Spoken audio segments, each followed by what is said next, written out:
Salve, rapaziada! Hoje a gente vai falar sobre 5 coisas que você precisa saber se você já é ou quer ser um programador. Aqui eu já vou esclarecer algumas coisas para você que ainda não é programador e você precisa saber antes de entrar no mercado, para você estar com as suas expectativas alinhadas, não entrar achando que é uma coisa e no final se decepcionar porque é outra. Ou para você que é um programador iniciante aí ainda não sabe muito bem como funciona o mercado, como que você pode maximizar o seu salário e algumas coisas que você precisa fazer para se manter competitivo nesse mercado. Então bora já falar sobre o primeiro tópico, que é o começo é a parte mais difícil. Então isso é o que eu falo para todo aluno meu e é a verdade absoluta dentro do mercado de programação, é que o começo é a parte mais treta. Basicamente é porque você está começando num mundo totalmente novo e muito grande, que é a programação, onde você tem vários caminhos para seguir de estudo, de tecnologias para você focar e que te obriga a pensar de uma forma totalmente diferente que a gente está acostumado no dia a dia, né? Então a lógica de programação, resolver problemas na programação, ela exige um raciocínio um pouco diferente que você vai se acostumando. Então você está se acostumando a raciocinar desse jeito enquanto você está ali aprendendo diversas tecnologias para conseguir aplicar essa sua forma de pensar. Então você tem a forma de pensar e você tem, por exemplo, a sintaxe e as particularidades de cada linguagem de programação. Então o começo é a parte mais difícil, tanto para a questão do aprendizado, quanto também para a questão do mercado. Então hoje em dia, eu, por exemplo, como sênior, continuo recebendo diversas propostas no LinkedIn, o mercado continua muito aquecido, ótimos salários, só que para júnior, não é que o mercado não é aquecido, né? É porque ele não é a mesma coisa do que é para sênior, basicamente. Existe muito mais espaço no mercado para as pessoas que vão conseguir resolver esses problemas e fazer com que os júniors também performem mais. E isso é natural. E aí talvez a gente tenha essa impressão de que o mercado para júnior está saturado, está desaquecido, porque a nossa régua está muito alta, né? A gente está muito mal acostumado se baseando no mercado de sênior. Mas se você se baseia em qualquer outra carreira ali, ainda continua sendo um mercado extremamente aquecido para júniors. Apesar de ter sim uma competição, hoje eu posso te assegurar, recebendo mensagens de diversas pessoas que estão tentando começar na área, eventualmente te peço o GitHub ou LinkedIn para ver o que essa pessoa está fazendo. Depois de já ter feito entrevista aí com mais de 100 programadores no Brasil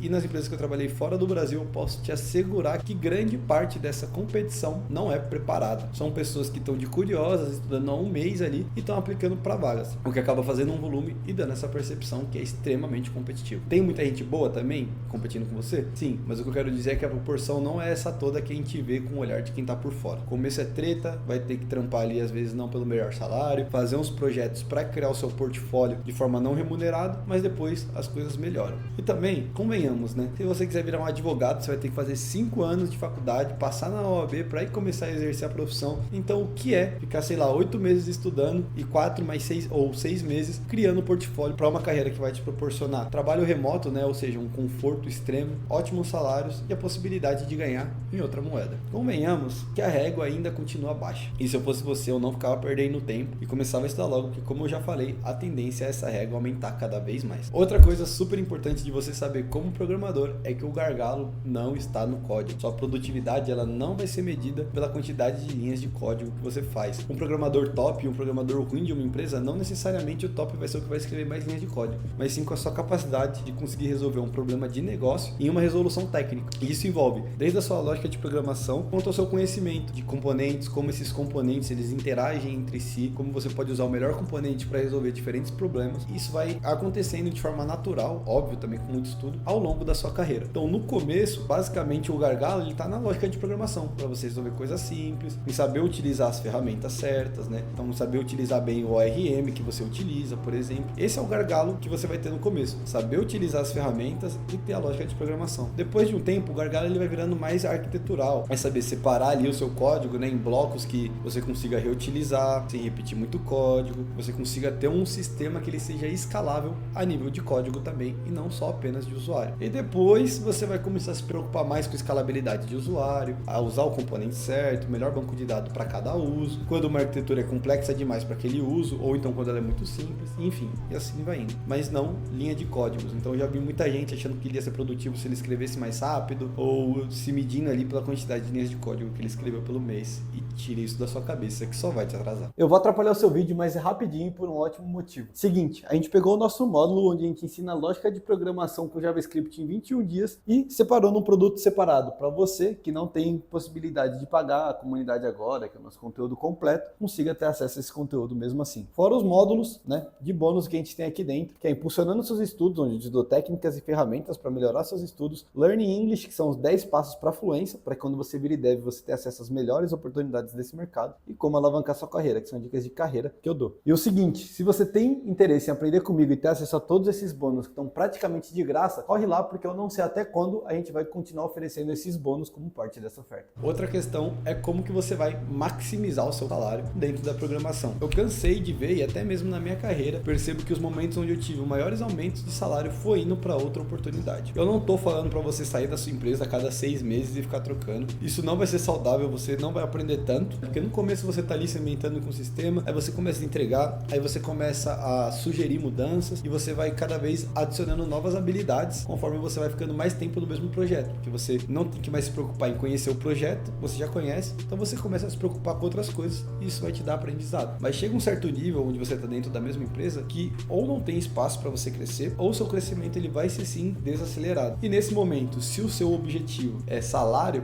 aí vale a pena começar a considerar ir para outra empresa. E isso é muito importante também, você sempre ter os seus objetivos em mente. Nem sempre a sua carreira ela vai ser só focada em ganhar mais, assim, a curto prazo eu quero dizer. Às vezes você precisa se preocupar em experiência, ir para uma empresa que vai te dar a oportunidade de trabalhar com um sistema que tem mais usuários e vai te dar os aprendizados que você quer, para que daqui 1-2 anos você consiga ganhar mais. Então não se apega também na sua carreira a uma empresa só, não fica apegado a uma empresa, não vou mudar, vou ficar ganhando um aumento de 10-15% aqui para sempre, mas ao mesmo tempo também não se apega só com salário. Tem um pensamento um pouco mais a longo prazo. Eu entendo que no começo é difícil, muitas vezes você pode estar numa situação financeira delicada, mas ao longo do tempo isso vai melhorando na carreira, e aí é importante que você não fique só pela ganância e que você consiga balancear isso. Então, aqui eu vou ganhar mais, mas eu vou aprender menos do que eu tô aprendendo aqui. Consigo segurar agora? Consigo, para que depois eu consiga ganhar mais, sabe? Então é sempre importante estar fazendo essa balança. Eu sinto te informar, mas outra coisa que você precisa ter em mente aí como programador é que boa parte do seu trabalho não vai ser fazendo coisas interessantes, pelo menos para a maioria de nós. Então muitas vezes você vai estar trabalhando num sistema que ele não é interessante, ou o sistema pode até ser interessante, mas você vai estar resolvendo uns bugzinhos chatos, ou você vai estar fazendo ali mudanças pequenas no código, criando um CRUD novo ali, né? Basicamente conectando no banco de dados, entregando esses dados para o usuário. Nem sempre vai ser aquela baita feature, e a maior parte das vezes, na real, não vai ser aquela feature que vai dar uma baita vontade de trabalhar pela feature. Mas se você gosta do desafio técnico, né, você vai continuar ali se divertindo. Não quer dizer que você vai odiar fazer, vai ser chato, mas não vai ser a coisa mais empolgante pela maioria do tempo. Então é importante você não achar que você vai virar programador e você vai virar um super-herói que a todo momento vai estar criando coisa disruptiva e inovadora, que dificilmente isso vai ser realidade na sua carreira. E o último ponto que você precisa estar extremamente ciente para seguir e suceder nessa carreira de programação é que você nunca vai parar de estudar. Basicamente está sempre saindo um novo framework, novas tecnologias, inteligência artificial, projetos novos, e você precisa se manter atualizado nesse mercado. É extremamente importante que você, né, esteja sempre se atualizando, crie algumas referências de estudo ali para você estar se atualizando. Inclusive fica de recomendação me seguir no Instagram @dev.gil para você estar sempre atualizado ali. Eu sempre vou trazendo algumas coisas do mercado, sobre o meu dia a dia, enfim, pode ser uma das suas fontes para se atualizar, mas é muito importante, sendo no meu Instagram ou não, você construir essas fontes de atualização, construir uma rotina de estudo, mesmo depois de já estar na área, como pleno, júnior ou sênior, para que você continue evoluindo e não fique estagnado na sua carreira. E eu falei desse ponto também no meu último vídeo, onde eu falo os maiores erros de um programador iniciante. Se você ainda não assistiu, corre lá e não deixa de assistir esse vídeo. Antes, só deixa o seu like aqui, comentário do que você achou desse vídeo e não deixa de se inscrever no canal. Tamo junto e até o próximo vídeo.